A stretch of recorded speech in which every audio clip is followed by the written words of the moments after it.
Ladies and gentlemen, it's time for... It's the Real Jonathan Smith Show on Indy Sports Ticket, 1430 AM and 99.5 HD2. What's going on? It's the Real Jonathan Smith Show here on Indy's Sports Ticket. Oh, man, today's show is going to be great. I tried to tell y'all, maybe not all of y'all. I know that there's some of you out there who actually, agree with me. And you should agree with me because I tend to be right, especially when it comes to quarterbacks. Said it all week last week. Joe Flacco was not going to be the answer for this Indianapolis Colts team. I said it pretty clearly. They should have stuck with Anthony Richardson. And I am going to talk a lot about Joe Flacco. That's coming up at 10:20. I've got a little twist on quarterback defense attorney. So we're going to do that at 10:20. But I want to talk about the Colts game as a whole. Okay, because football, it's a team game. Everybody has to do their job. And just to put it pretty simply, no one did their job last night. The Colts just simply aren't anywhere near as good as the Vikings. They were outcoached, outplayed, and in every single way, the Vikings dominated that entire game. And the score isn't indicative of how big of a blowout that was. The Colts got manhandled on that field yesterday. It was not really even close. And I get on Twitter and people see, oh, the Vikings only scored 21 points. The defense must have been really good. And that's simply not true. Here is Indianapolis Colts head coach Shane Steichen, who should be a little concerned about his job after last night, discussing how great the defense was last night. I thought Gus and those guys did a heck of a job getting the turnovers. They played good all game. They really did.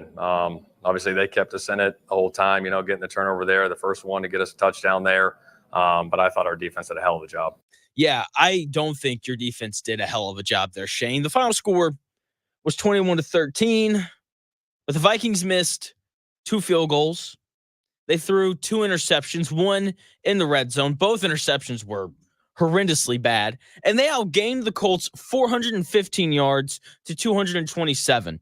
By the way, those 227 yards that the Colts posted, that is their lowest output of the year.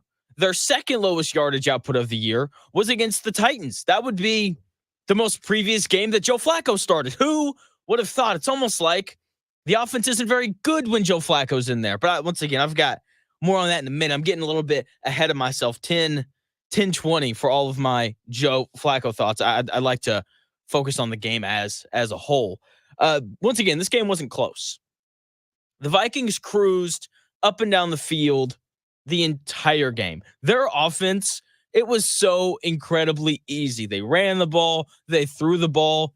Okay, the only time the Colts showed any sort of resistance is when that pass rush got home. That was really it. Okay, and in the first half, yes, there were some drives where Zaire Franklin and E.J. Speed and Grover Stewart or DeForest Buckner made a play to stall the drive. For the most part, though, the Vikings had their way. Once again, they cruised up and down the field. It was so incredibly easy for Minnesota to move the football. They moved the ball into Colts territory every single drive except for one. Okay? The 21 points do not show how horrendously awful the Indianapolis Colts defense was last night. It wasn't a good performance. They just played Sam Darnold, who threw 2 bad interceptions. Outside of that, he was great. He only had 6 incompletions on the night. He was looking like Jared Goff out there. Okay? The issue is he just likes to throw the ball to the other team from time to time.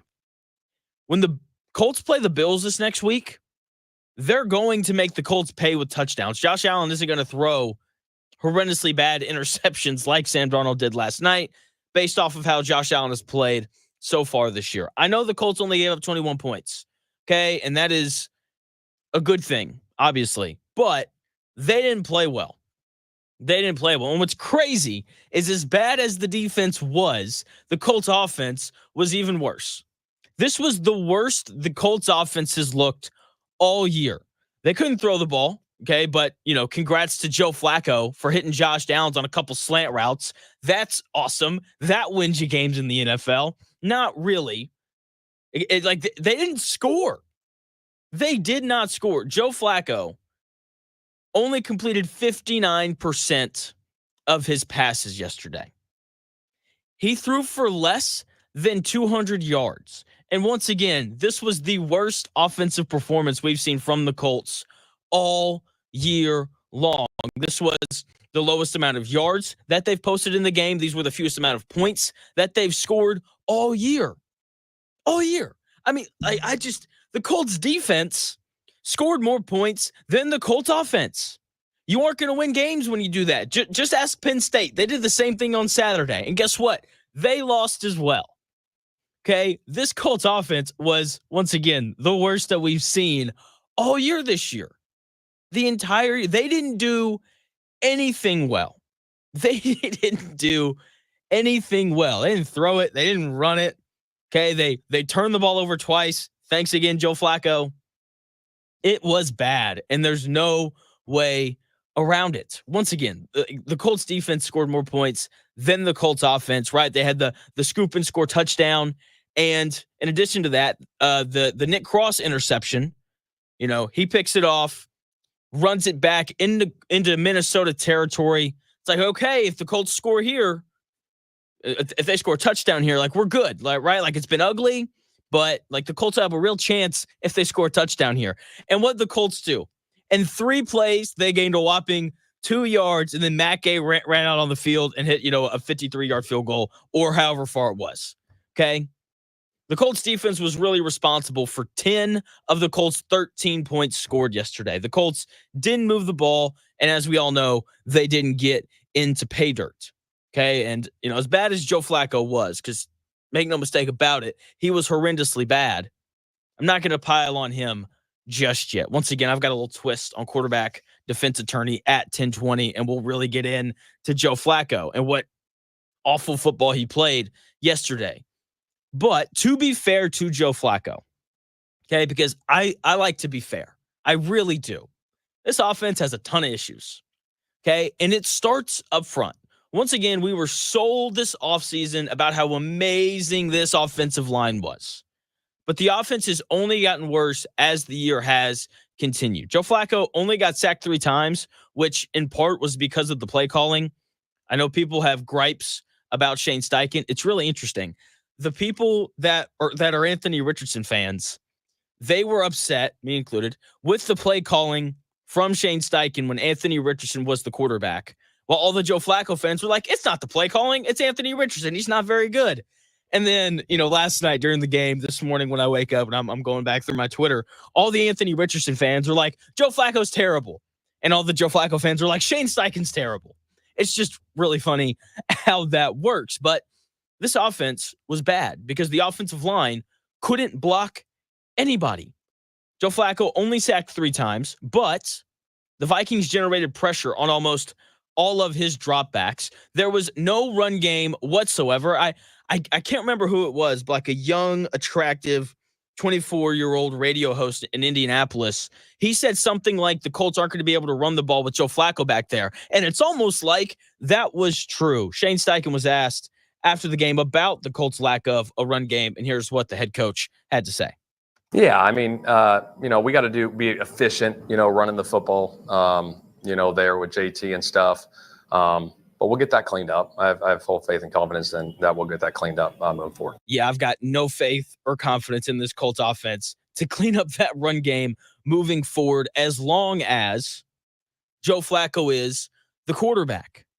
Okay, part of why the Colts run game was so atrocious last night was because Anthony Richardson wasn't playing. I knew that coming into the game. Here are Jonathan Taylor's splits after last night with Joe Flacco is playing quarterback versus Anthony Richardson. With Joe Flacco, Jonathan Taylor has that number. Yeah, he has 29 carries for 106 yards. That's 3.6 yards per carry. That's not good at all. With Anthony Richardson, Jonathan Taylor has 76 carries for 396 yards and 5 touchdowns. That's over 5 yards a carry. Jeez. It's not surprising at all, right? Because obviously when Anthony Richardson's in the backfield, you have to worry about him. Okay. Whereas when Joe Flacco's back there, you don't have to worry about him. Okay. Jonathan Taylor is clearly a better player with Anthony Richardson in the backfield alongside him. Okay. But like once again, I get why they made the switch, so I'm not going to pile on that quite yet. But my biggest gripe is that we've been told that this offensive line is amazing when it's clearly not. They haven't lived up to the hype that was thrust upon them before the year started, right? Chris Ballard, offensive line guru, right? Like he just drafts nothing but great offensive linemen. And that's simply not very true. Okay, because if this offensive line was as good as we were all told that it was coming into the year, then it wouldn't matter who played quarterback. They would be able to run the football. Like you don't have to have a highly athletic quarterback who can pull the ball to have a good run game. Have you watched the Lions play? They run the football on everybody, and Jared Goff is their starting quarterback. When you have the offensive lineman up front, you can run the football. And the Colts simply don't have the guys that you need on the offensive line. Okay, and once again, this was supposed to be one of the best offensive lines in the NFL.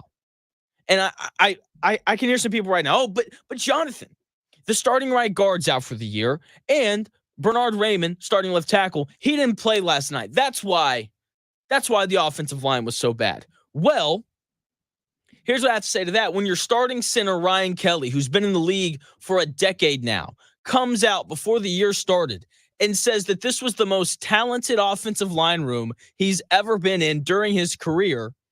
Like when he says that, that is no longer an excuse of, oh, guys were hurt. So I don't want to hear the guys were hurt when Ryan Kelly, who knows way more about offensive line play than you or me do, when he says that this is the most talented offensive line room he's ever been in, then next man up, let's go, let's run the football. And it didn't happen. The offensive line these past few weeks has regressed. It has gotten worse. Okay. And look, to cut Joe Flacco some slack, it's hard to do anything when your offensive line can't block. Okay. Like when you can't run the ball, it makes it harder to throw it.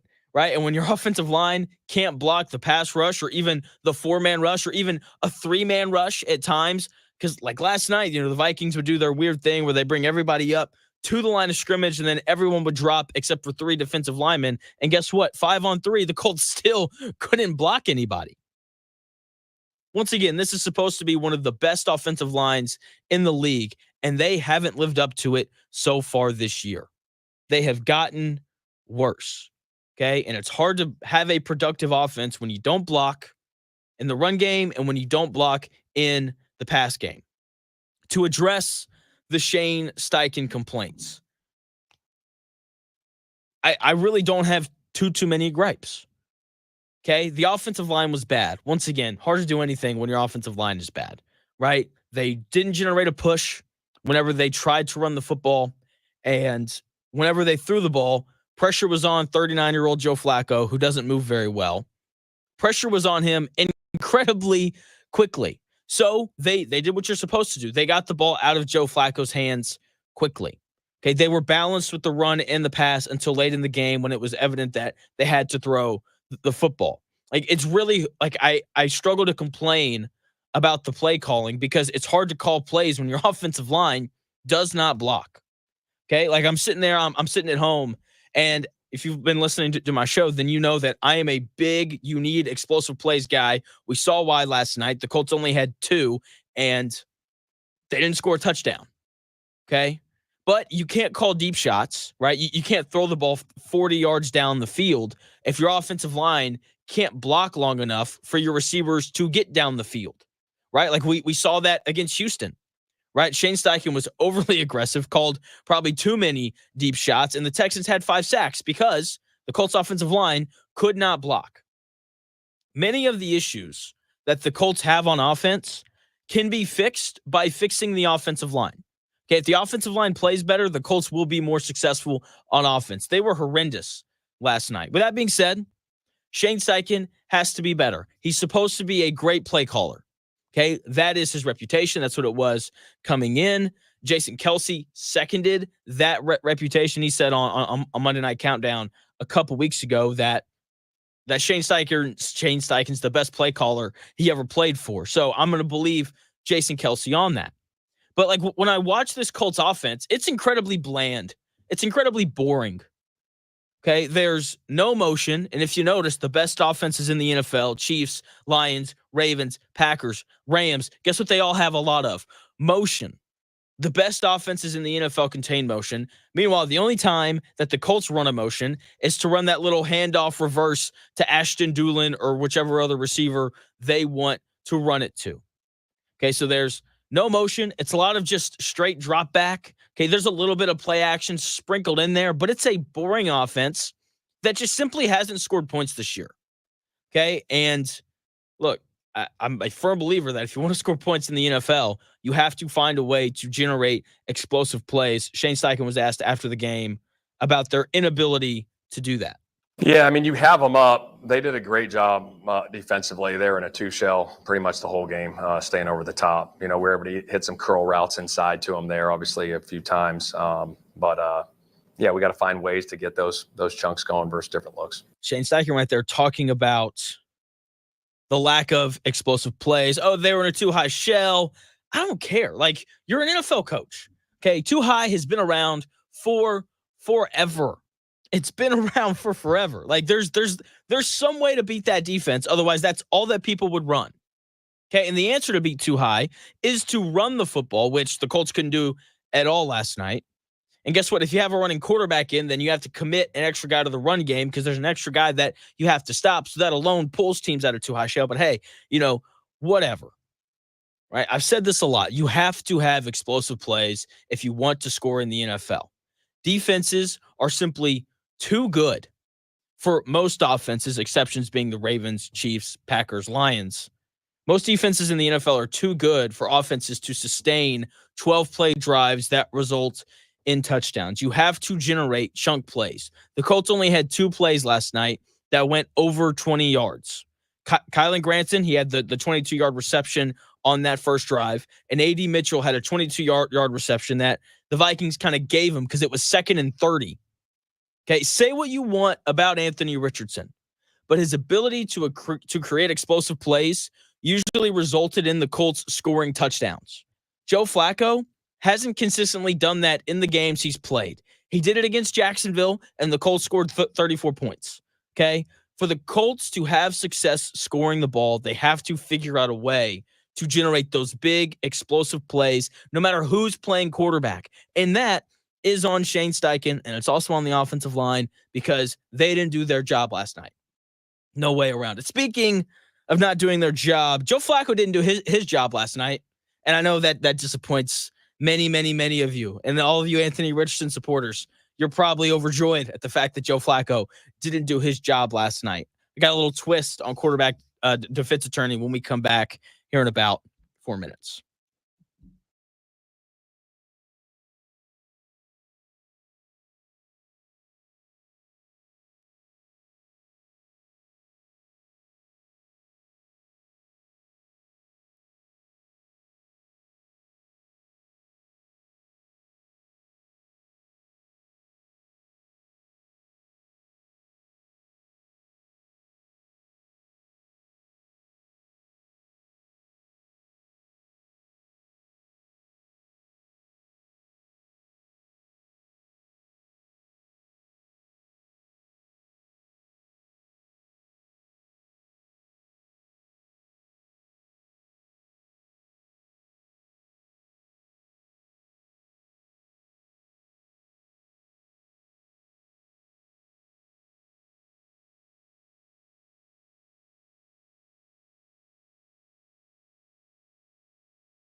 The best takes, stories, and entertainment. It's the Real Jonathan Smith Show on Indy Sports Ticket, 1430 AM and 99.5 HD2. The Real Jonathan Smith Show here on Indy's Sports Ticket. We're going to keep talking about an awful Colts team, and then at some point here, we are going to get to IU. Even though with IU, it's just like, I don't really feel like we learned anything on Saturday. Like, they beat another bad team by a lot. Fantastic. Okay, we're gonna, they're double-digit favorites against Michigan. Nice to see Vegas move off that 6.5 point line. Not really, because that was free money there for a bit. But we're gonna learn about this team later on this month when they play Ohio State. That's really when we're gonna know how good this team is. But what we know about the Colts is that they aren't good. They are bad. If you think they have a chance at the playoffs, I don't think I can help you at this point. Seriously. So usually on Mondays following Colts games, I do this thing called quarterback defense attorney where I defend Anthony Richardson. But I'm telling you right now, I am not defending that performance from Joe Flacco last night. And I think that the solution to this is pretty clear. The Colts should 1,000% put Anthony Richardson back in. This is from now on, as long as Joe Flacco's the starting quarterback, this will be quarterback prosecutor. Joe Flacco is clearly not the answer for the Colts. Now, the case is ongoing. Because the Colts do have 8 games left. I'm an honest guy. There's time for them to turn it around. Okay, Vikings, that's a good team, right? They had the 30th ranked pass defense in the NFL coming into that game. Yeah, great defense over there, right? If they beat the Bills on Sunday, the Colts, then all these concerns I'm about to list will go away, okay? And this case will change drastically. Now, I used to be the quarterback defense attorney for Anthony Richardson. But I am now the quarterback prosecuting attorney because Joe Flacco should be sued for the product that he put on the field last night, right? Like, at least with Anthony Richardson, we could walk away from the game and hope and pray that he was getting better. Now we don't even get that anymore. Do you remember what it was like watching Matt Ryan and, Gardner Minshew and Carson Wentz? Yeah, it's the exact same feeling. We get to watch this 39-year-old quarterback limp around and not generate a single offensive touchdown against, once again, the 30th ranked pass defense in the NFL last night. The Colts wanted to roll with that, though. They're like, you know what? Let's move off the 22-year-old kid who made a mistake. Let's move off that guy. We're done. We're done with him. Let's go with Joe Flacco. And a lot of people got excited. There were definitely people out there like myself who were, way more in the boat, way more preferred Anthony Richardson. But there were some Joe Flacco people out there who got so excited. Everyone told me, Jonathan, Joe Flacco's the answer. Jonathan, Joe Flacco's the savior. He's going to take this Colts team to the playoffs. I was watching, the ESPN show, whatever, and Rex Ryan, former NFL coach, was like, hey, if Joe Flacco plays quarterback, then they're going to make the playoffs. And I'm sitting here, I'm like, no, they're not. The Colts savior last night was awful. He completed 59% of his passes, which isn't good, for 179 yards. That's not very good. He didn't throw a touchdown. He didn't lead the team down the field to score any touchdowns, as a matter of fact. He threw a horrendous interception, had 2 more passes that probably should have been picked, and was part of an exchange that led to a fumble. I tried to tell everyone that Joe Flacco wasn't very good. I know what he did in Cleveland last year. Oh, Jonathan, but Cleveland last year, right? And that whole experience hypnotized a lot of people into thinking that he was the solution for the Colts. The people hypnotized by Joe Flacco's success in Cleveland last year have ignored 2 very important facts about that Cleveland team last year. One, they ran the crap out of the football, and they had one of the best defenses in the NFL. They also ignored the fact that Joe Flacco didn't play very well in Cleveland last year. 8 interceptions in 5 games isn't good. I don't care about how many touchdown passes he threw. He threw 13, by the way. That's a touchdown to interception ratio of less than 2-1. That's not very good. And guess what his career touchdown to interception ratio is?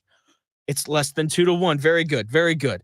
In what world was this inconsistent quarterback, which is what Joe Flacco has been for the majority of his career. And what world was that going to be the answer for this Colts team? Like it wasn't. It was never going to be the answer. Now, look, once again, there's 8 games left. Maybe we're all overreacting. Maybe the Colts beat the Bills next week and Joe Flacco throws for 350 yards and 4 touchdowns. And then I've got my foot in my mouth next week on Monday. That is 1,000% a possibility. But watching that game last night against, once again, the 30th ranked pass defense in the NFL, it's not exactly off to a good start. Okay, the Colts had their lowest yardage output of the year last night, and their second lowest yardage output in a game was the last game that Joe Flacco started against the Tennessee Titans. Okay, I'm sorry. Joe Flacco's just not very good. There's a reason why he's been, a quarterback for 5 different teams in the last 7 years. Okay, here's the main thing, though. Here's the thing that told me Joe Flacco wasn't very good anymore. The Colts were the only team in the offseason to offer him a contract. I think I know a lot about football. I watch every game, literally every game, every Sunday, and I watch every major college football game on Saturdays. I've been doing that for the last 6 years of my life. Okay? I've learned a lot watching all of these games. Probably too many games, to be fair. I probably would have had a better social life in college if I wasn't sitting on my couch alone eating barbecue every Saturday watching football. The biggest thing that I've learned, though, is that teams tell you what they think about a player. Okay? I remember, if you remember the Washington and Indiana game 2 weeks ago, right? It's Indiana's first possession. It's 3rd and 8. And what they do, right? Instead of allowing Taven Jackson, backup quarterback, instead of letting him drop back and throw the ball past the sticks and really give themselves a chance at converting the 3rd and 8, they ran a wide receiver bubble screen. As soon as that happened, I was like, Indiana, Kurt Signetti, whoever's calling plays, clearly do not trust Taven Jackson to throw the ball down the field. Teams will tell you what they think of players.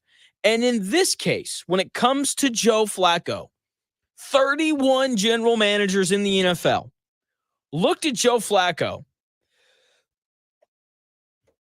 They looked at Joe Flacco and decided he wasn't good enough to be their backup quarterback. The one general manager in the NFL who deemed Joe Flacco good enough to be a backup was Chris Ballard. And since when do we trust that guy to make a good decision? Joe Flacco doesn't make the Colts a playoff team. Okay? Like this roster, it's not very good. Okay? This Colts roster hasn't been a playoff team with journeyman quarterbacks. And that's what Joe Flacco is. Once again, in the last 7 years, he's played quarterback for 5 different teams. This guy is not the answer. He's not. He's not. Put Anthony Richardson back in. At least learn something this year if you're going to miss the playoffs, because that's what's going to happen to the Colts. They are not going to make the playoffs with Joe Flacco as their starting quarterback. Once again, in the last 6 years, the Colts have made the playoffs twice. Once with Andrew Luck, who was a really good quarterback, and once with Phillip Rivers, who had a long career and was a really good quarterback. This is not a playoff roster around whoever is playing quarterback. So put Anthony Richardson in. Figure out if he can be your future or not. Figure out if he can learn. Figure out if he's going to get better. Because 10 games, not even 10 full games, only 7 full games is not a big enough sample size to know whether or not he's going to develop into a franchise quarterback. And the other thing is the Colts aren't any better with a backup versus with Anthony Richardson. The Colts are 5-5 in the games that Anthony Richardson has started. The Colts are 8-8 in the games that Joe Flacco or Gardner Minshew have started. In the games that Richardson is starting, they're averaging 22.9 points a game. And the ones with Gardner Minshew or Joe Flacco, they're averaging 22.8 points per game. This team isn't any better with Joe Flacco. They aren't. They are not a playoff team. Okay, they made the playoffs twice in the last 6 years, once with Phillip Rivers and once with Andrew Luck. Every journeyman quarterback the Colts have brought in to quarterback this team with this roster, because it hasn't changed, hasn't made the playoffs. Why did people think it would be different with Joe Flacco? It's not going to be. And last night, I think was perfect evidence of that. Once again, the lowest yardage output and the lowest scoring total from the Colts team this year. Okay? Joe Flacco clearly isn't the answer.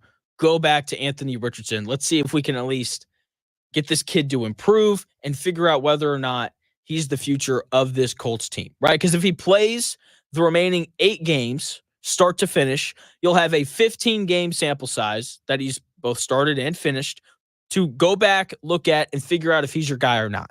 Okay? 15 games, that's close enough to a full season, which is what I think you need to see from a guy before you determine whether or not they can be a franchise quarterback, right? Go with him for the last 8 games. If he figures it out, your ceiling's way higher and maybe you make the playoffs. And if he doesn't figure it out, then you're bad and you have a high draft pick to draft Shadur Sanders or Quinn Ewers or whatever quarterback the Colts want to take next. That is clearly the way forward for this awful, awful Indianapolis Colts football team. Joe Flacco is not the answer. But Indiana football is the answer to your football depression. Okay, I've got my thoughts on Indiana's big win over Michigan State and kind of how their resume stacks up to the other best teams in the country, because we're going to find out tomorrow night what the College Football Playoff Committee thinks of Indiana. I am so intrigued to see what they say, but we're going to talk IU's big win over Michigan State when we come back here in about 4 minutes.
Unadulterated sports talk with unfiltered takes. It's the real Jonathan Smith Show on Indy Sports Ticket, 1430 AM and 99.5 HD2. What's going on? It's the real Jonathan Smith Show here on Indy's Sports Ticket. Still got just a ton of stuff to get to. Been talking about the Colts all show. Going to get into a little bit of IU here. We got to get into truth takes and mistakes here at some point. Purdue starts their basketball season tonight. IU starts on Wednesday. I'm going to give you my thoughts on how their seasons are going to turn out. So like I said, ton of stuff for us to get to today, but we have to talk about Indiana because they just continue to dominate everyone that they play. I mean, seriously, like this game wasn't really even close, right? Indiana on the road. They go to Michigan State on Saturday. They win 47-10. Just another showing of pure dominance, right? They threw for more yards, ran for more yards. They won the turnover battle. And it's almost impossible to lose when you do those three things. Okay. But obviously the game didn't start off that way, right? Michigan State comes out. They go up 10-0, right? And there's only 2.5 minutes left in the first quarter, right? Indiana actually trailed in this game. It's the first time that it's happened all year, right? So Michigan State's up 10-0. I kind of perk up a little bit. I'm like, oh, a little bit of adversity for the Indiana Hoosiers. Let's kind of see how they respond. And I mean, it was just a total rout from that point on. Okay. I mean, it was just total domination, right? But it was important for us to see this. And I think that it was important for this to happen to Indiana at this point in the year because it's way easier to respond when you're down 10-0 when you're playing Michigan State than it is to respond when you're down 10-0 playing Ohio State. Okay, and there are going to be moments throughout this season, just like any other season for any team, that you're going to struggle. Like it's just going to happen. And it's important to see how a team responds, right? Like Indiana's going to play Ohio State here in a few weeks. And chances are things aren't going to go perfectly for Indiana. I don't expect them to outrush, outpass, and win the turnover battle against the Buckeyes. Right. And it's the same thing with Michigan on Saturday. Like I know Indiana's favored by 12.5, but Michigan, outside of quarterback, is going to be the most talented team that Indiana's played all year. Like things aren't going to go perfectly in that game. Okay. It's nice knowing that Indiana isn't going to roll over when they face adversity. And let's be honest, given what we know about Curt Cignetti, given what we know about, just his toughness and his makeup, because he's clearly a tough guy, like it's not surprising at all how well this team responded to being down 10-0, right? Like they couldn't have responded any better than what they did. They scored 47 unanswered points. Like I said, just total domination. And from that 239 mark in the first quarter on, they looked like one of the 10 best teams in the country. And as it always does for this Indiana team, it starts up front. Okay, the offensive line play has been awesome this year. The defense has been even better. Okay, like the dominance in the trenches against these bad teams, because that's who Indiana's played. They've played a bunch of bad teams. Okay, the dominance in the trenches continues, right? The offensive line didn't give up a sack. When it comes to running the football, they averaged 4.5 yards a carry. Like that offensive line had their way with Michigan State in this game. Okay. And then defense, oh my gosh. That's really where you see how good this Indiana team is. Like I love watching this team play defense, right? They tackle well, they get off blocks, they seem to always be in the right spot. Like there's never any blown coverage assignments. Like nothing like that happens, but it all starts up front. Michigan State averaged negative 1.1 yards per carry. I'm going to say that again. Negative 1.1 yards per carry. That is the first time in my life I've ever seen that. Michigan ran the ball 32 times for negative 36 yards.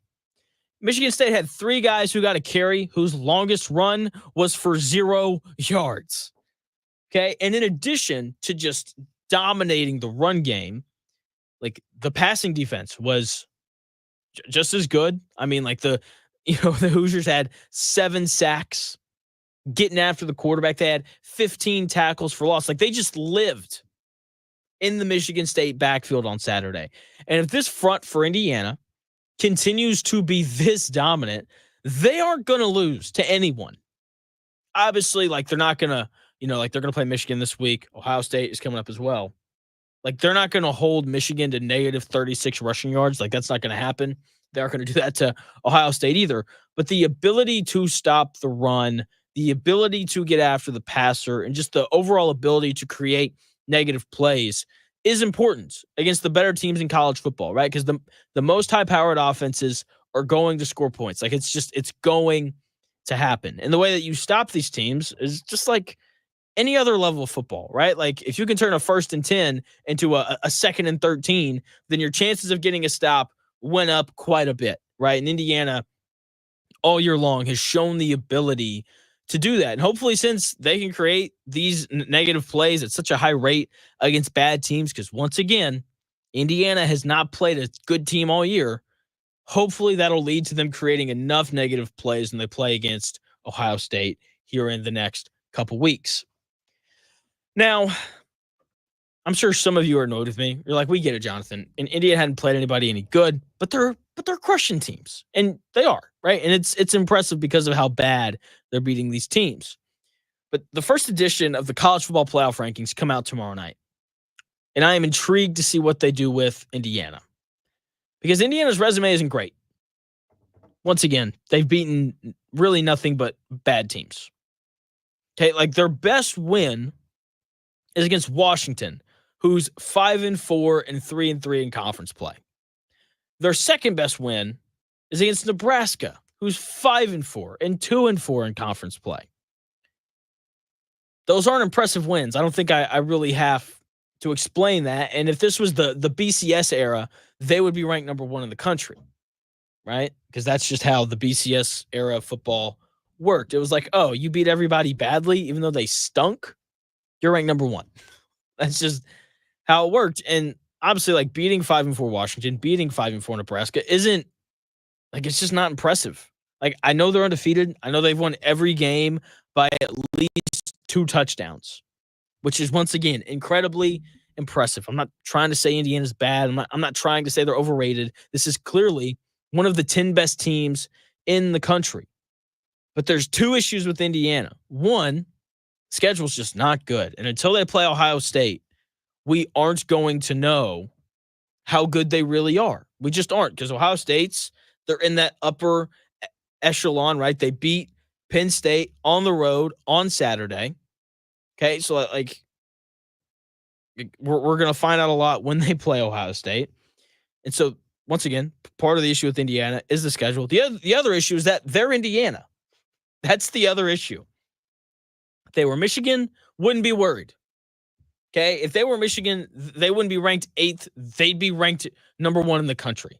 Okay, right? Because look, like name bias is just a thing in every single sport. Like if Indiana starts, the basketball season 10-0, I don't even know who they played in the first 10 games. If they start 10-0, they'll be ranked inside the top 10. They'll probably leapfrog a couple teams just because their name's Indiana. That is just the reality of how college sports work, right? Name, history, all those things matter. Same thing with the NFL, right? Like the Chiefs play tonight. It doesn't matter who the Chiefs play. Like I'm going to pick them to win just because they're the Chiefs, right? Like I know their history. I know Andy Reid. I know Mahomes. I know what they've done for the last 8 years or however long Mahomes has been in the league now.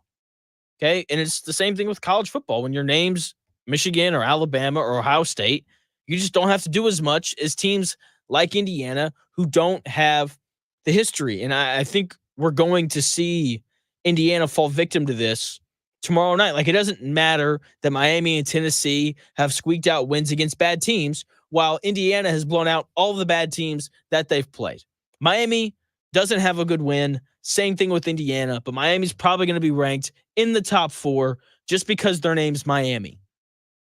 Okay. Tennessee, they at least have a win over a good Alabama team. Okay. And the reason why Tennessee and Miami are probably going to be ranked in front of Indiana is because name bias is a thing.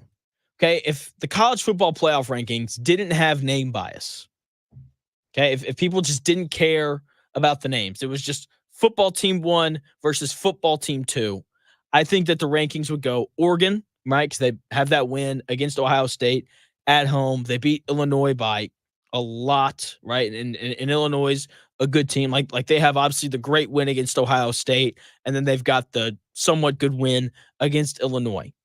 And then you got Georgia, who's played an incredibly tough schedule, right? They've got the big win on the road against Texas.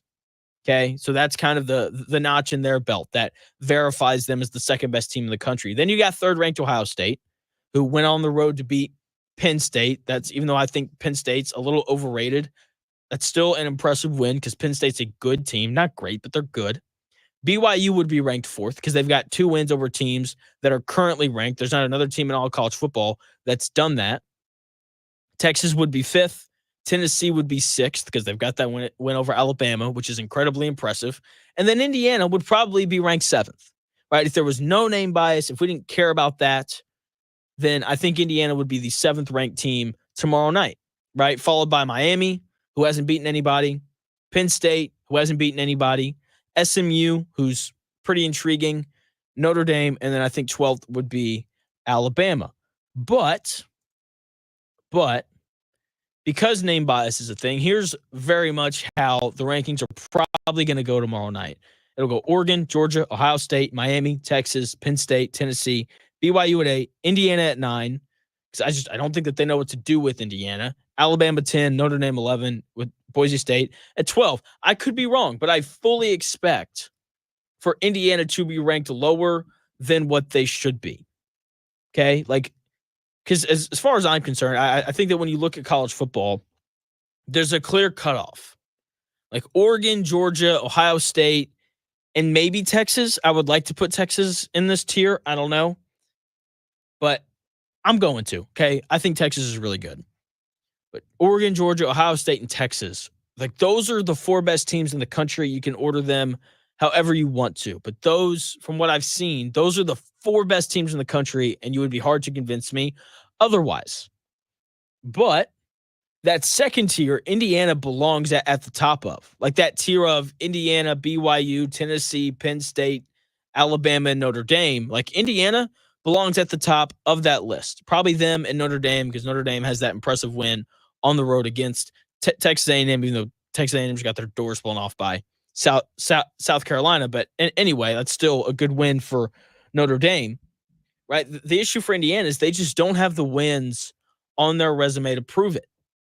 Okay, and neither do some of the other teams in that tier, but their names, their history, just carry a little bit more weight in that name bias department because that is a real thing in college sports, right? College football, college basketball. That's just the reality of it, right? Like if Kentucky starts 6-0 in basketball, they're probably going to rank them number 1 in the country because they're Kentucky. And, name bias is just a legitimate thing that really kind of stinks in the world of college sports.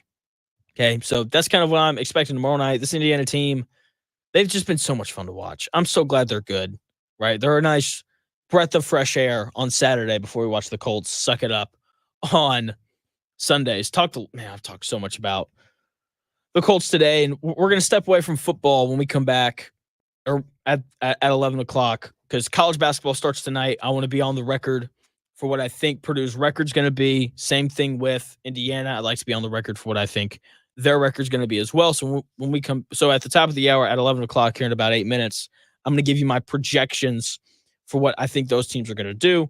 True takes and mistakes. Probably going to do that at 11:20. Just recapping what I got right and what I got wrong. Can't wait to do that. Not really. I haven't chalked up some certain things as me being right quite yet. For all the people in the YouTube chat telling me that Notre Dame's terrible, look, I get it. They lost to Northern Illinois. They did. But they've got one of the most impressive wins in the country going on the road and playing Texas A&M, right? They've also gotten better since that loss to Northern Illinois. Okay, teams get better as the year progresses. Okay, also, if you want to watch on YouTube and you want to drop in some comments in the chat, head over to, obviously, YouTube and then search for Indie Sports Ticket. You can watch the live stream over there. But like Marcus Freeman's done a good job with that Notre Dame team since that loss to Northern Illinois. Okay, they blew out Navy. Like, that's a good win. They're set to play Army here at some point. They'll probably blow them out as well. because as the year's gone on, they've gotten better. And that's the sign of a good coach. And not to make this about the Colts, but I'm going to. This is arguably my biggest gripe with Shane Steichen. Like, they haven't gotten better. Okay. Like the Colts right now, 8 weeks into the season, are the same Colts that we saw in week one. Meanwhile, I've watched the Lions, and the first month of the season, their offense was good. But after that first month, they've clearly gotten better. They've figured something out. And now the Lions have probably the best offense in the NFL. Same thing with the Ravens, right? Like, they started slow, but then they figured something out, and their offense went to a completely different level. Like, we haven't seen that with the Colts. Now, maybe part of that's because there's been issues at quarterback. Okay, like, I know all the Joe Flacco people want to rip his head off right now and have him fired, but look, you're not winning games in the NFL if your quarterback isn't good. That's just the simple reality of it. That's actually why Nick Saban, the best college football coach ever, that's why he left the NFL, right? I'll never forget listening to him do an interview, and he was talking about, his time with the Dolphins, and he left because he was frustrated. He was like, look, we were good at every position except for quarterback. And because of it, we couldn't win games, right? And that guy, Nick Saban's one of the best football coaches ever. Okay, so for the people giving Shane Steichen a hard time, look, it's hard to win games when Anthony Richardson is only completing 44% of his passes. And it's hard to win games like last night when Joe Flacco's only completing 59% of his passes, turning the ball over twice, and the offensive line isn't blocking for him. Okay, the best teams get better as the year goes on, but it's really hard to get better when your starting quarterback isn't good, right? And that's the Colts' biggest issue, and it has been ever since Andrew Luck left. They just haven't had the guy under center that allows them to win games against other good teams, and that is the very simple reality of it. When we come back here in about 4.5 minutes or so, college basketball starts tonight. Debating on whether or not I'm going to stay up and watch Gonzaga play Baylor. That game tips at 11:30. We'll see. I'll probably end up staying up, but yeah, that season starts tonight. Purdue plays tonight against a school that you and I have never heard of. Indiana, they start their season on Wednesday. When we come back here in about 4.5 minutes, I'm going to kind of give you a prediction of how good I think Indiana and Purdue are going to be this year in college basketball. It's coming your way here in about 4.5 minutes.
Ladies and gentlemen, it's time for...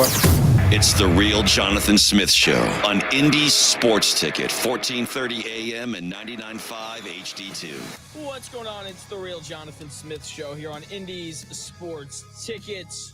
Quick little break from football. I promise we're getting right back to it because I've got a lot of thoughts on the Colts and Indiana football, college football playoff rankings. The first edition of them come out tomorrow night. Very interested to see where Indiana sits at. But Purdue starts their college basketball season tonight, playing against a school I've never heard of, which is pretty normal. Indiana, they start their season on Wednesday night. So I'm going to start with Purdue because they play tonight. I really don't know what to expect, right? Like there are certain concrete things that we know about Purdue, right? We know that Braden Smith's a good player. We know that Matt Painter's a good coach. Okay, we know that there's some talent on that roster aside from those guys, right? You know, they brought in a really talented freshman class, but like they're losing Zach Edey, right? Like what is this team going to look like without the best player in college basketball over the last 2 years? How much better have Braden Smith and Fletcher Lawyer gotten as scorers? That's really kind of my biggest question. Okay, like I said, I got a lot of questions about this team because, they're built around Zach Edey on both ends of the floor. If Braden Smith and Fletcher Lawyer have become better scorers, then Purdue's going to be fine. Okay, because what I do know about Purdue is that they're going to shoot the crap out of the ball. Okay, like they've got a bunch of guys on their team who can really shoot the ball well, right? And that you have to have that in this era of basketball at the college and obviously the NBA level as well. And when you shoot the ball the way that Purdue does, you can beat anyone on any given night. I just hope that this offense isn't overly dependent on three-point shooting, right? Like they have to have something other than, hey, let's find someone open for three. Because there are going to be nights where you don't make threes. That's just the reality of basketball, right? I mean, we watched Boston come into Indiana the other night when the Celtics played the Pacers. Boston didn't shoot well from three, and they lost, right? Like that is just kind of what happens sometimes. So can Purdue find offense outside of just chucking threes? Can Trey Kaufman-Renn or Daniel Jacobson or any of these other big guys that Purdue has, can any of them be a consistent scoring presence inside? Can any of them, find consistent offense maybe in the pick and roll with Braden Smith? Okay, like where are the shots going to come from when Purdue isn't making threes? Like what does Purdue rely on during those rough shooting stretches? Do they have some sort of inside presence or some other way to create easy buckets? That's kind of my biggest question for them. Like who are the go-to guys, right? Because for the last 2 years, it's been Zach Edey. No questions asked about it. Okay. And we're going to find out pretty quickly. Their schedule, so tough. It's incredibly tough. Out of conference, they're playing Alabama. Tough game. Alabama's ranked number 2 in the country. Marquette, they're ranked 18th in the country. Shaka Smart, good head coach. Texas A&M, they're ranked 13th in the country. And Auburn, who's ranked 11th. Okay, if they lost all 4 of those games, I wouldn't be surprised. And if they won all 4 of those games, I also wouldn't be surprised because I think there's a lot of, there's a high ceiling with this team, and I think that the floor could be low, depending on, once again, what that offense looks like, especially in the half court, not having a guy like Zach Edey that they can just say, hey, go score 2 points, and if they double you, we're going to hit a 3.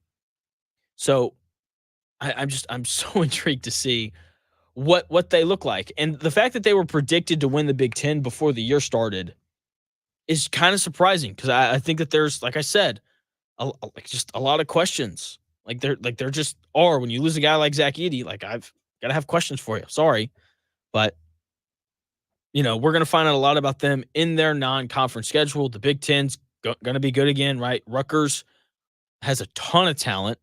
Nebraska's going to be good because Hoiberg's one of the best coaches in the country. Michigan could be good. USC, they're going to be well coached. UCLA, like they're going to be good. Indiana, like they're obviously going to be talented this year. So Purdue's got a tough schedule, but I trust Matt Painter. They've got some older guards now, and that is obviously always a big deal in the world of college basketball. So I'm expecting for Purdue to finish somewhere around 24-6 on the year. Okay, like those tough non-conference games between against Alabama, Marquette, A&M, and Auburn. Kind of expecting them to go 2-2. Right, they may win a couple of them just because they shoot 45% from three one night. So once again, older guards, a head coach in Matt Painter that's one of the best coaches in all of college basketball. They've got some young talent, a lot of talented freshmen. Question is, can they find consistent offense when the threes aren't falling? They should be right in the thick of things when it comes to winning the Big Ten once again. Let's look at IU. Indiana, a lot of hype this year. A lot of hype. Right? They bring in a ton of talent in the portal, right? The number one ranked portal class in the country. Apparently, Miles Rice is the next Michael Jordan. If he is, then, Indiana's definitely going to be really good, right? The question for them, though, is the total opposite of Purdue, right? Like when I think about Purdue and when it comes to things that I know, it's like I know Purdue's going to shoot the ball well. Indiana, no idea. Honestly, no faith in them whatsoever to shoot the ball well because they didn't shoot the ball well last year. That issue has to be fixed. Right? I know Mike Woodson went out and he got Omar Ballo, and Indiana fans are excited about that, but bigs weren't the issue last year. And Malik Renew's back, right? He's going to get most of the touches down there anyway. Their biggest issue was they couldn't shoot the ball. And the only player that they brought in to shoot is Luke Goody. Like, he's the only one. And he shot 42% at Illinois last year from three. And look, that's just not enough. It's not. Like, which is fine. Only if Mike Woodson and his staff have developed these other players. Okay? Like, it's 2024. You better be able to shoot the bat. You better be able to shoot the ball at the college level if you want to win games, especially in the Big Ten, where there's a lot of other good teams that are going to be able to shoot the ball. Okay? So, like, guys like, Trey Galloway, like, he's got to shoot the ball better. Cups, whatever his name is, the small freshman point guard from last year. He better be able to shoot the ball. That's something that you have to have. Okay. Miles Rice, guard transferring in from Washington State. That's a guy who only shot 28% from three last year. Okay. He started hot. Apparently he started the year really well, but as the year went on, like, he became a worse and worse shooter. Like, you can't have that. Okay. So what is Indiana going to do in terms of their ability to shoot the ball? That is the biggest question for them, okay? I'm sure that Mike Woodson's a nice guy, but I don't have any faith in him to go out there and win games. No faith in him whatsoever. And he hasn't really earned the right for the fans of IU and the critics of IU to believe in him, right? Whereas Matt Painter clearly has, okay, even though he's had some struggles in March, okay? But the thing with Indiana is like I don't know, like, Mike Woodson hasn't done anything. Like, they were kind of good 2 years ago. They earned a 4 seed, right? They won an NCAA tournament game. Like, that's cool. That's fine. That's dandy. But that's not the Indiana standard at all. I'm not from here, and I know that. Okay? Like, this is probably going to be the most talented team that Mike Woodson has had during his tenure at Indiana, right? The number one rated transfer class in the country, multiple returners, a highly touted freshman coming in. If Indiana loses games this year, I'm willing to bet that it won't be because the players are bad. Okay? Now, Indiana's going to win some games this year just because they're going to be more talented than whoever they're playing.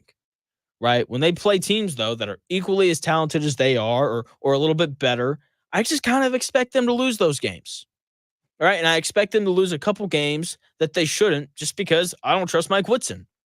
So because of that, we've got Indiana going 21-8 on the year, right? That's just regular season, right? They'll lose a couple games that they shouldn't to teams like Nebraska because Nebraska is simply going to be better well coached than Indiana will be, right? Because Fred Hoiberg has earned that trust from me, whereas Mike Woodson simply has not. True takes and mistakes. We do this segment every Monday, and some days it's my favorite segment. Today it's my favorite segment. It is, but there's going to be a Monday where I come in and I got everything wrong, and that day it won't be fun. So if you're new to the show, true takes and mistakes, we do it every Monday. We basically just recap my predictions. What did I get right? What did I get wrong? The Joe Flacco thing is not on here because we have 8 weeks left. 8 weeks left in the year, okay? Like, if the Colts come out next week and they beat the Bills and Joe Flacco plays well, then, hey, congrats to him, okay? And it'll appear that I was wrong. So we're going to wait until the end of the year to talk about the Joe Flacco stuff. But let's start here with the true takes because there are a lot of them. I want the truth. You can't handle the truth. Some of you can't. Some of you guys just don't like it when I'm right. And that's okay. It's okay. So I said last week that the Colts would win by lose by double digits. Excuse me. It wasn't double digits, but the essence of what I was saying was that they would get absolutely crushed. And that is precisely what happened, right? Lowest yardage output of the year. They gave up over 400 yards of total offense. I mean, if Minnesota's kicker could make a field goal, like this game wouldn't have been close. Okay, the Colts got absolutely demolished last night, and that is not a surprise at all. Next, under the true takes, the Colts' run game disappeared without Anthony Richardson. Told you all week last week. Said without Anthony Richardson, this run game is not going to be very good. And it wasn't. They only averaged 3.6 yards per carry, and they only picked up 68 yards on the ground. You're not going to beat anybody when that happens. You're not going to beat anyone at all. So, yeah, and I don't expect that to get any better throughout the rest of the season, unlike Shane Steichen, who said that they would be better. Next, my next true take that I had over the weekend, Indiana won by double digits. I said that if Curtis Rourke played, then they would win by double digits, and that's exactly what happened. Okay, Indiana's just like they've proven this. They have proven that they are at the top of the Big Ten. Okay, Oregon is the best team in the Big Ten, followed by Ohio State, followed by Indiana. Those are the three best teams. Now, is Indiana as good as Ohio State and Oregon? We're going to find out here in the next couple of weeks. Can't wait for Indiana to play against Ohio State in Columbus. Once again, we're going to learn a lot about them that week. Another true take, Clemson's a fraud. I did a Fun List Friday a few weeks ago now where I just listed the most overrated teams in the country. I put Clemson on there, and they lost to Louisville last night, who looks like a pretty good football team. I know Purdue fans are missing Coach Brom right now, but hey, that's just kind of the way it goes. Next true take, I said Ohio State would win a close game late, and that's exactly what happened. Penn State and the Colts just doing the same thing, scoring more points on defense than they are on offense. That is not a winning recipe. Next, I had the Dodgers winning the World Series. That finished a while ago. I just don't think I put it on last week's. And then finally, my last true take is before the season started, I bet the Commanders to win over 6.5 games this year. That bet cashed yesterday. Thank you, Jaden Daniels and the Washington Commanders, for earning your boy a little bit of cha-ching. It was very, very, very, very nice of them. Moving on now to the mistakes, and I got to be honest, there aren't very many of them. It's a made-up tale. It's a total fabrication. It never happened. This one was invented by a writer. Not this time. It never happened. It never happened. These are my mistakes. A lot of true takes in there. Like I said, I had a pretty good weekend. In the world of mistakes, though, Anthony Richardson did not start every game this year that he was available for. That is fully what I thought, because the Colts sold us before the year started that they were fully committed to Anthony Richardson and his development. And, if you told me before the year started that the Colts were going to bench Anthony Richardson for the rest of the year after starting 4-4, I wouldn't have believed you. And that's what they decided to do. More thoughts on the Colts and Joe Flacco here in about, 7 minutes or so. And then final mistake, like I said, didn't miss much this weekend. The Kirk Cousins bet of the week is now 2-1. We lost our first Kirk Cousins bet of the week. For those of you who don't know what that is, that's where we take an underdog on the road to win on the money line, because Kirk Cousins has this quote where he says, "Walk in your trap, take over your trap." So we pick a road dog on the money line every week, and we took the Bears, and they got thumped by Cardinals. That game wasn't even close. So the Kirk Cousins bet of the week is now 2-1 on the year. When we come back here in about 4 minutes or so, thoughts on the Colts and their disappointing loss to the Minnesota Vikings. It's coming your way here in about 4 minutes.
More winners, more often. It's the real Jonathan Smith Show on Indy's Sports Ticket, 1430 AM and 99.5 HD2. What's going on? It's the real Jonathan Smith Show here on Indy's Sports Ticket. Thanks for tuning in, no matter how you're tuning in, whether that's Twitter, YouTube, Indy Sports Ticket. If you want to watch on YouTube, maybe you're listening in the car, 1430 AM. You can also download that Indy Sports Ticket app to listen anytime, anywhere to my show, and also the Dan Dockett Show. The Colts last night, oh, man, not a good football team, right? The Colts just simply aren't anywhere near as good as the Vikings, okay? The Vikings dominated that entire game. The score doesn't show how big of a blowout that was. And for the people looking for a silver lining, you might point to the defense. That's what Shane Steichen did yesterday during his press conference. I thought Gus and those guys did a heck of a job getting the turnovers. They played good all game. They really did. Obviously, they kept us in it the whole time, getting the turnover there, the first one to get us a touchdown there. But I thought our defense did a hell of a job. Shane Steichen right there complimenting the defense, but they didn't really do that good of a job, right? The final score was 21-13. And, because the Vikings only scored 21 points and because the Colts defense scored more points than the Colts offense, people are going to say, oh, defense, they were great. They were not. They weren't very good. Okay, the Vikings missed 2 field goals. They threw 2 bad interceptions, one in the red zone, just right to Zaire Franklin. The other one they threw right to Nick Cross. And look, the Vikings outgained the Colts 415 yards to 227. Okay, in terms of the offense, that was the lowest amount of yards the Colts have gained in a game all season. The second lowest yardage output by the Colts this year was 269 yards against the Titans, which was the last game that Joe Flacco started, but more on Flacco later. The game last night just wasn't even close, right? And people are going to focus on the offense and the quarterback change and Shane Steichen and the play calling and all these things, but I would like to just point out how bad the defense was first, okay? Like there were a couple drives in the first half where Zaire Franklin, EJ Speed, Grover Stewart, or DeForest Buckner would make a play to kind of stall a drive. For the most part, though, the Vikings had their way. Okay, they moved the ball up and down the field with ease. Complete and total ease. Okay, the Vikings moved the ball into Colts territory on every single drive except for one. Like the 21 points do not show how awful the Colts defense was last night. Okay, because it just wasn't a good performance. They just got lucky that they played Sam Darnold, who only had 6 incompletions, by the way. They just played a guy in Sam Darnold who just enjoys throwing the football to the other team sometimes. Okay, this Colts defense, once again, didn't play well. But as bad as this Colts defense was, the offense was even worse. This was the worst the offense has looked all year. They couldn't throw the ball. Like, congrats to Joe Flacco for hitting Josh Downs on a couple slant routes. But that clearly doesn't lead to points in the NFL, because if it did, then the Colts would have scored an offensive touchdown last night. That didn't happen. Joe Flacco completed 59% of his passes. He threw for 200 yards. And once again, that was the worst offensive performance from the Colts this season, right? That was the lowest yardage that they've posted all year. And these were the fewest amount of points that they've scored all year. Okay, the Colts defense scored more points than the Colts offense. And when you do that, you just aren't going to win very many football games. Just ask Penn State. That's what they decided to do against Ohio State. And it didn't work out super well for them. Okay, now I'm not going to pile on Joe Flacco a ton just yet, because there's a ton of issues for this Colts team outside of just Joe Flacco.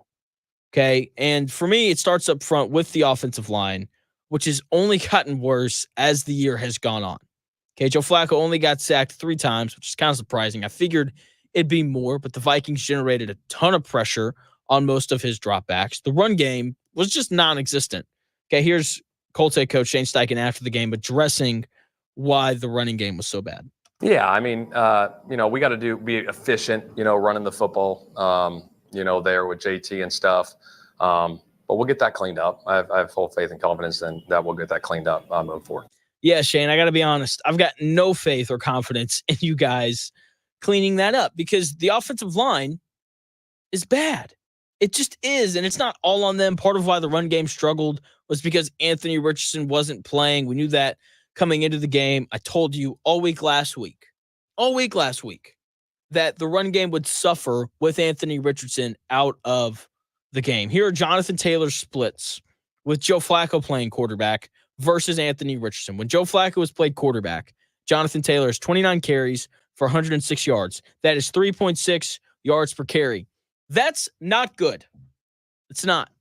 With Anthony Richardson playing quarterback, Jonathan Taylor has 76 carries for 396 yards. That's 5.2 yards per carry. That's really good. And 5 touchdowns.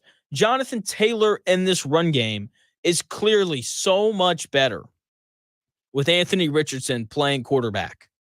But I'm not going to put this on Jonathan Taylor. I'm not going to put this on the quarterback switch, because let's be honest, a 44% completion percentage is a worthy reason of benching Anthony Richardson, okay?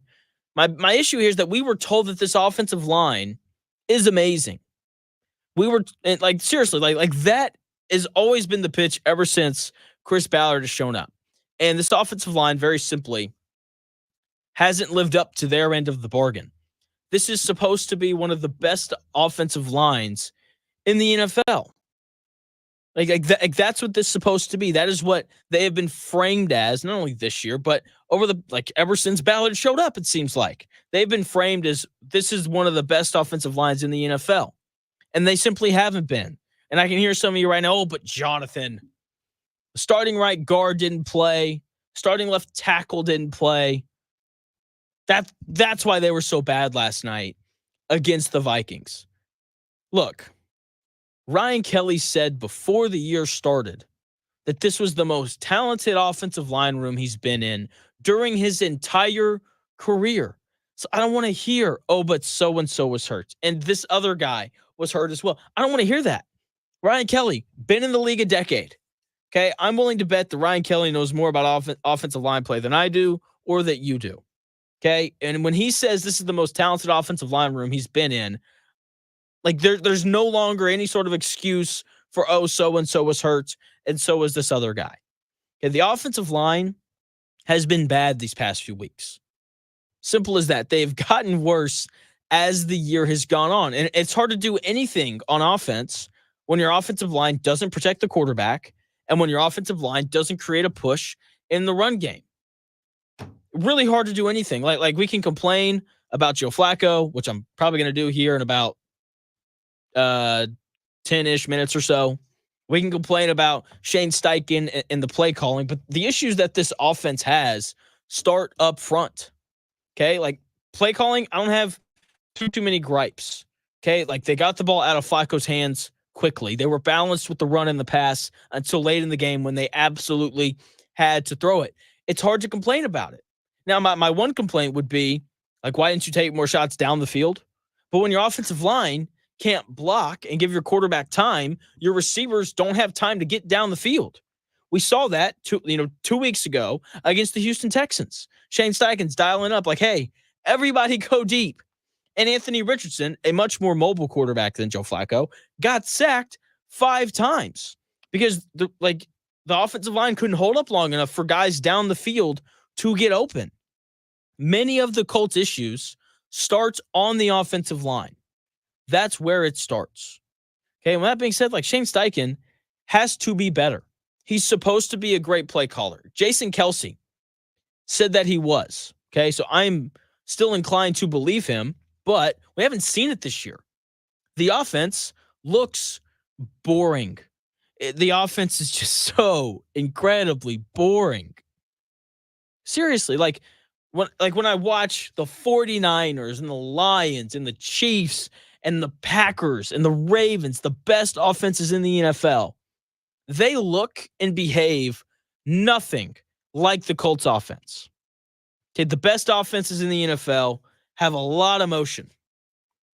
Okay, like they do. Like watch the Lions play. Like there's motion on, I bet, half the snaps. Same thing with the 49ers and the Ravens and the Packers. They're moving dudes all over the field before the play starts. And then you watch the Colts, no movement. It's like, hey, where I'm standing right now, this is where I'm going to start at.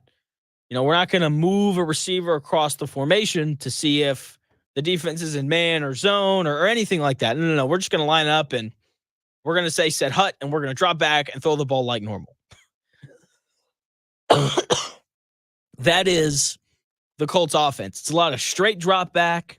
It's a little bit of play action sprinkled in there, but it's a boring offense that simply hasn't scored enough points this year. Here's Shane Steichen after the game.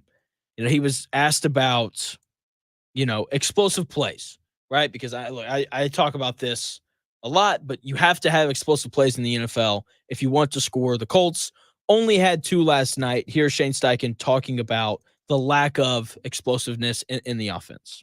Yeah, I mean, you have them up. They did a great job defensively. They were in a 2-shell pretty much the whole game, staying over the top. Where everybody hit some curl routes inside to them there, obviously, a few times. But yeah, we got to find ways to get those chunks going versus different looks. Shane Steichen right there talking about the lack of explosiveness in this Colts offense. Look, you have to have explosive plays if you want to score in the NFL. No way around it. Defenses are simply too good at the NFL level for most offenses, right? If you're Kansas City or Buffalo or whoever, then you can do this. But when Joe Flacco or Anthony Richardson's your quarterback, you cannot do this.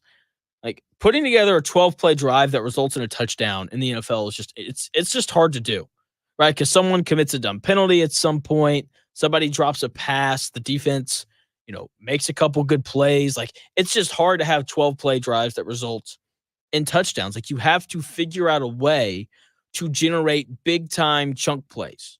And when you look at the Colts last night, they only had two explosive plays in the passing game. That was it.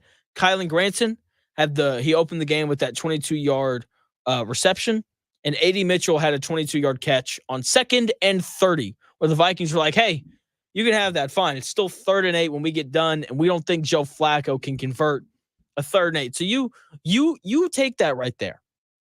Okay? And the other thing about that clip that really annoys me is Shane Steichen's just like, yeah, they were in a too-high shell. What do you want us to do? What do you mean, man? Like too high shell's been in the NFL for forever. It's been in the NFL for so long. Like there's ways to beat it. There are ways to beat a too high shell. Okay, whether that's over the top or underneath it.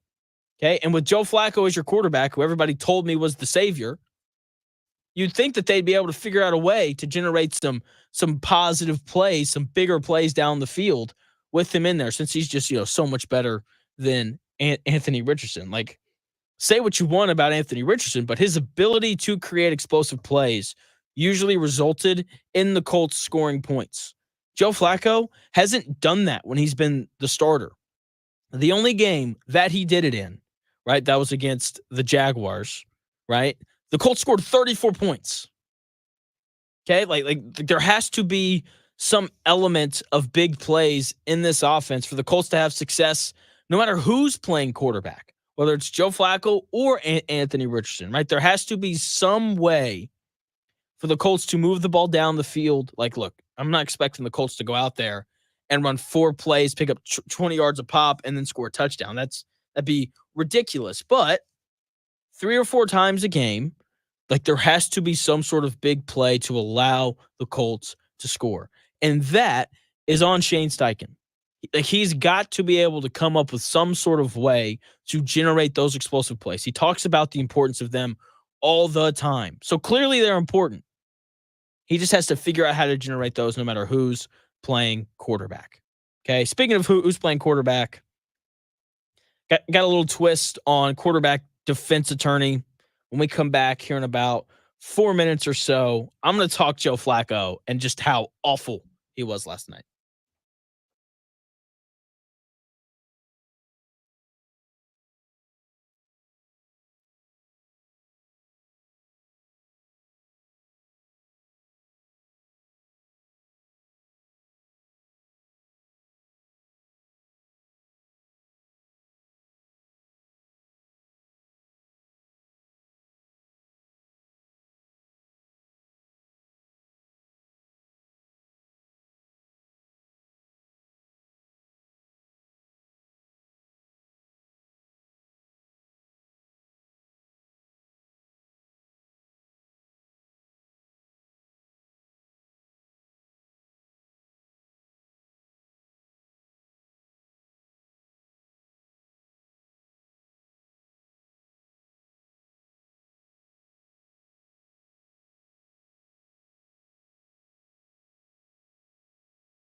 Make yourself known now. A310-01 in traffic pursuit. Oh my God, here. Investigate TV Plus begins with real people.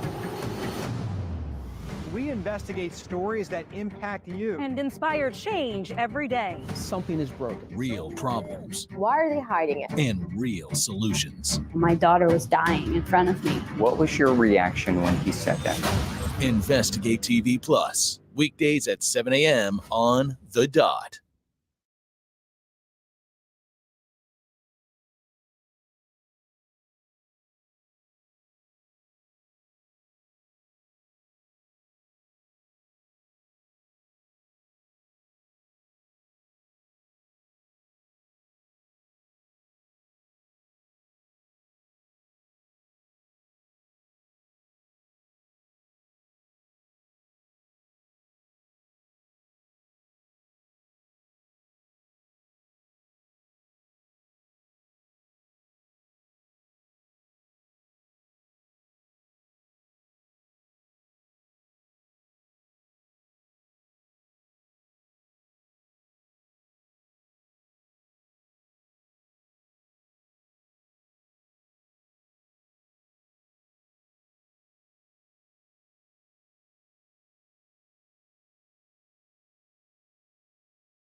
Often imitated, never duplicated. It's the real Jonathan Smith Show on Indy Sports Tickets, 1430 AM and 99.5 HD2. What's going on? It's the real Jonathan Smith Show here on Indy's Sports Ticket. Hopefully you had a nice weekend. Hopefully you've erased that Colts game from your memory because it was ugly. It was just, it was terrible. It was terrible. And a large part of why it was terrible is because Joe Flacco is just not a very good quarterback. Now, the case is ongoing. The case is ongoing because the Colts have 8 games left. There's still time for them to turn it around. If they beat the Bills on Sunday, then all these concerns I'm about to list will go away, right? And the case will drastically change about the Colts and their future and could they make the playoffs. Now, I used to be the quarterback defense attorney for Anthony Richardson. He's still my client, so I am now the quarterback prosecuting attorney because Joe Flacco and that performance that he put out last night is just, it was terrible, and he deserves to be sued for it. Oh, man. Joe Flacco, just awful night last night for any and all Joe Flacco supporters. He just wasn't very good at really anything. Okay, congratulations. He had a couple slant routes to Josh Downs. Whoop-de-doo. How many touchdowns did the offense score last night? Oh, that's right. 0.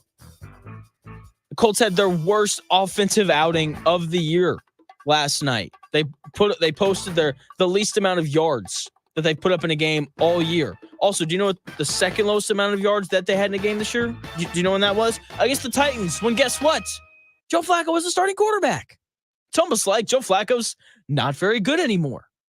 Okay, at least when Anthony Richardson was the starting quarterback, we could walk away with still some hope of like, hey, he's young, didn't play a lot in college, right? He's still in the process of developing. Hopefully he's learning. Hopefully he's getting better. We don't even get that anymore.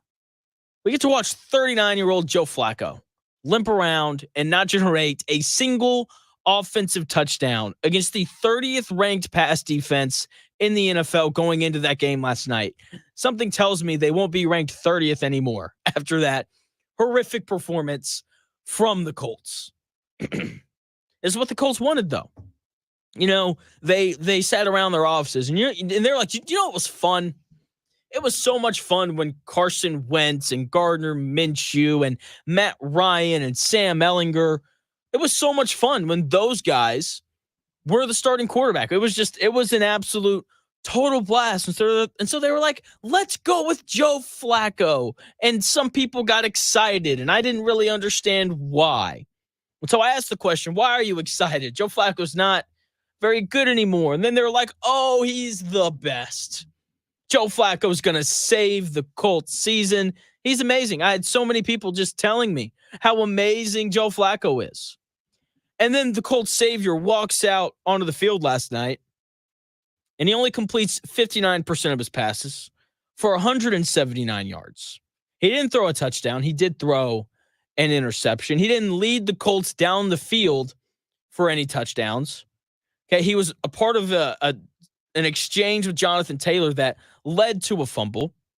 And I was just here on the air, 10 to noon, Monday through Friday, trying to tell everyone that Joe Flacco simply wasn't very good, right? But for some reason, like, we just wanted to drown out all the negative memories of Joe Flacco in Cleveland last year, right? And that performance, those 5 games where he helped the Browns make the playoffs, it hypnotized a lot of people into thinking that he was the solution for the Colts, right? And the people hypnotized by his success in Cleveland last year just wanted to ignore how well the Browns ran the football last year, and they wanted to ignore how great that defense was, right? They also ignored that, you know, Joe Flacco didn't really play very well from the Browns last year. 8 interceptions in 5 games isn't good. I don't care that he threw 13 touchdown passes. A 13-8 touchdown to interception ratio is not good. It's less than 2-1. You know what else is 2-1 in terms of touchdown to interception ratio? Joe Flacco's touchdown to interception ratio for his career.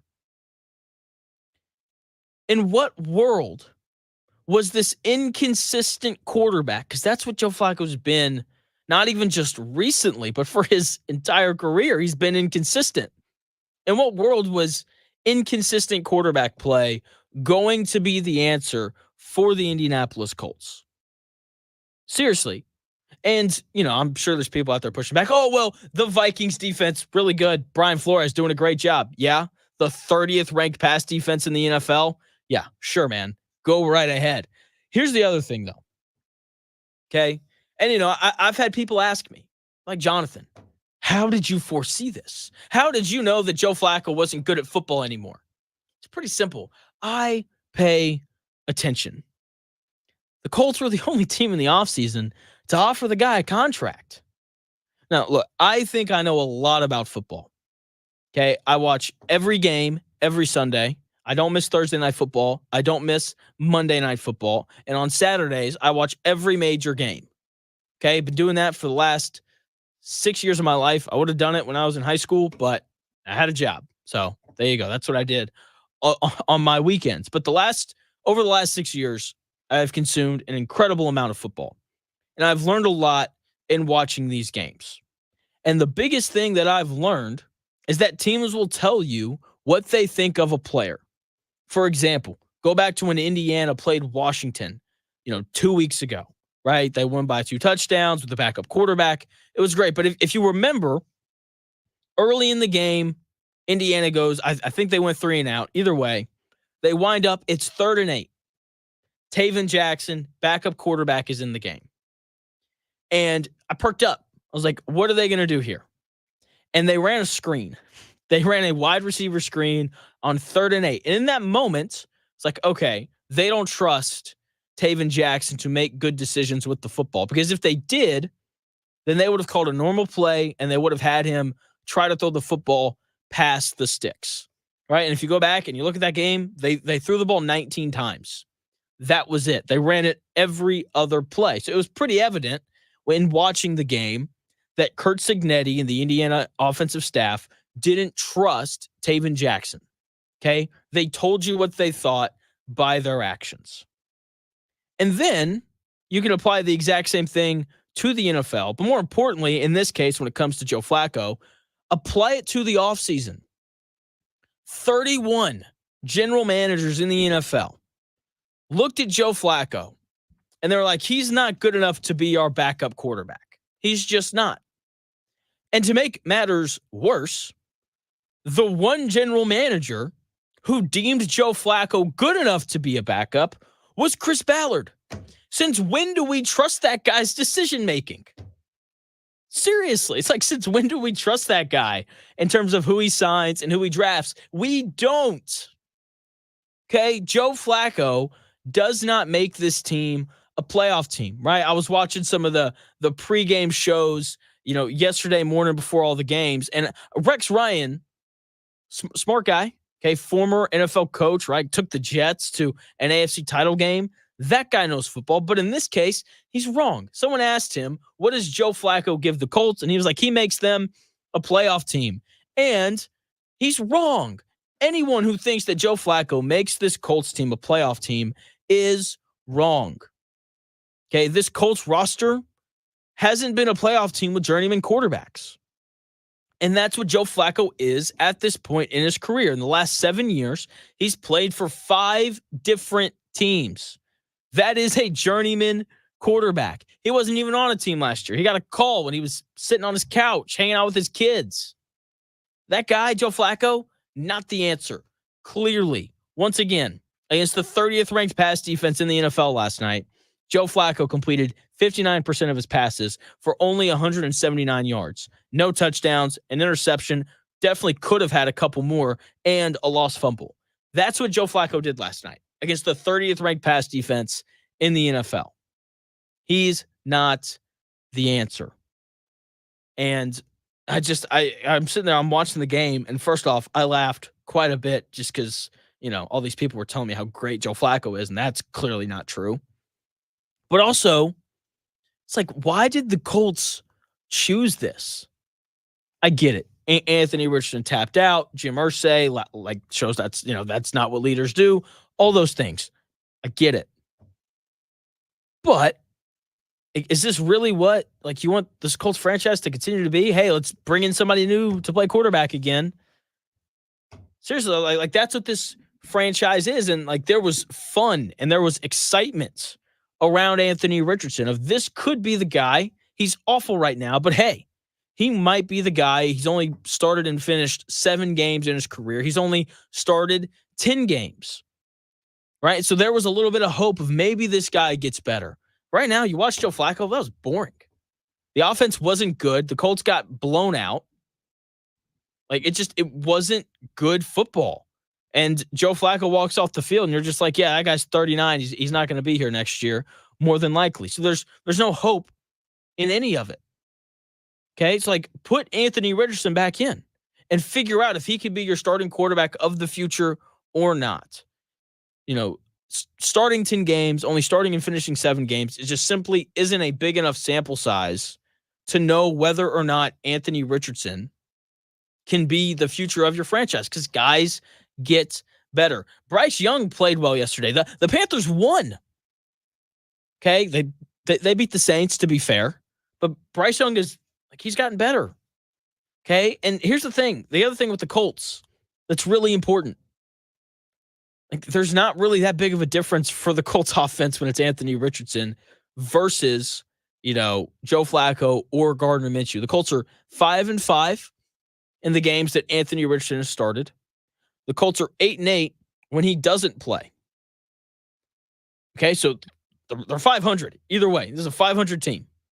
In the games that Anthony Richardson's starting, the Colts are averaging 22.9 points a game. In the games that Gardner Minshew or Joe Flacco have started, the Colts are averaging 22.8 points a game. This team isn't that different, whether it's Flacco, Richardson, or Gardner Minshew. Okay, they are not a playoff team with Joe Flacco. They just aren't. And this whole idea of, oh, we're going to win now is just absurd. The Colts have made the playoffs twice in the last 6 years. Once with Phillip Rivers as the starting quarterback, a guy who played in the league a long time, still had some juice left when he came to Indianapolis and all those things. So they made the playoffs 1 year with him. And then the other time they made the playoffs was with Andrew Luck, who was one of the best quarterbacks in the NFL when he was playing for the Colts. Okay, every journeyman quarterback that they've had hasn't made the playoffs. Gardner Minshew didn't. Carson Wentz didn't. He's now a backup in Kansas City. Matt Ryan didn't. Right? Like when they've brought in either older quarterbacks or just these journeymen, like they simply haven't been very good. Why did people think it would be any different with Joe Flacco? Because it's clearly not. This is a bad football team. They are bad. No way around it. Right? This offensive line's not good. The defense isn't good. I know they only gave up 21 points or whatever, but I mean, the Vikings moved the ball at will against that team last night. They're bad. Put Anthony Richardson in. Figure out if he can be your future or not. Learn something this year. Okay, figure out whether or not you need to draft a new quarterback or not, because there's 8 games left. Anthony Richardson has started and finished 7 games. Let him play the rest of the way. If he starts and finishes all 8, which is unlikely, to be fair. But if he does, that gives you a 15-game sample size and then some, right, between the 3 games that he started and didn't finish due to injury. Okay, that is a 15-game sample size. And with that, you can then decipher whether or not you think this guy's getting better or not. Because as of right now, you can't do that when he's sitting on the bench and running the scout team offense on Wednesdays, Thursdays, and Fridays. You're not going to learn anything about Anthony Richardson. You just aren't. So figure out if this Richardson experiment's going to work or not, because this Joe Flacco stuff clearly is not going to work. Indiana, they're 9-0. Let's go. It's big time. Indiana Hoosiers out here curing the people of Indiana's football depression from watching the Colts. That's a good team, man. Like, I think they've proven that they're definitely at the top of the second tier of the Big Ten. I think they're at the top of the second tier in the country, but we really don't know, right? Like Indiana's 2 best wins are against 5-4 Washington and 5-4 Nebraska. Like that's not enough. And I'm so intrigued to see what the College Football Playoff Committee does with them tomorrow night, right? Because we're going to get our first edition of the College Football Playoff rankings. I think they're going to rank them somewhere around 9th, just because, like, they haven't really beaten anybody.